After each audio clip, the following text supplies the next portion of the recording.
सहाफत, किताब, ड्रामा और मौसीकी के अलग अलग शोबों में पुलित्जर एजाज 2022 का ऐलान कर दिया गया है। अमेरिका के मशहूर पुलित्जर एजाज वेबसाइट के मुताबिक रॉयटर्स न्यूज एजेंसी से वाबस्ता रहे दानिश सिद्दीकी और उनके साथी अदनान आबिदी, सना इरशाद मट्टू और अमित दवे को इस अवार्ड के लिए मुंतखब किया गया है। 38 साल दानिश सिद्दीकी अफगानिस्तान में ड्यूटी पर थे। गुज़िश्ता बरस जुलाई में कंधार शहर के स्पिन बोल्डर जिले में अफगान फौजियों और तालिबान के बीच हुई झड़पों को कवर करने के दौरान उनका कत्ल कर दिया गया था। ये दूसरी बार है जब सिद्दीकी ने पुलित्जर एजाज हासिल किया। साल 2018 में भी फीचर फोटोग्राफी के लिए दानिश सिद्दीकी को पुलित्जर एजाज मिल चुका है। उन्होंने म्यांमार के अक़लियती रोहिंग्या तबके पर हो रहे जुल्म और सितम और तशद्दुद की तस्वीर दुनिया के सामने पेश की थी। इसके लिए उन्हें एक माविन और 5 दीगर सहाफ़ियों के साथ ये एजाज मिला था।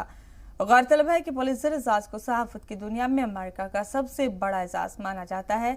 इसकी शुरुआत 1917 में हुई थी। दानिश सिद्दीकी को एक बार फिर पुलित्जर एजाज से नवाजा जा रहा है। उनके साथियों को भी इस एजाज को नवाजने के लिए मुंतखब किया गया है। तो कुल मिलाकर 4 हिंदुस्तानियों को पुलित्जर एजाज से नवाजा जा रहा है। अमेरिका का सबसे बड़ा एजाज है जो सहाफत के शोबे में दिया जाता है।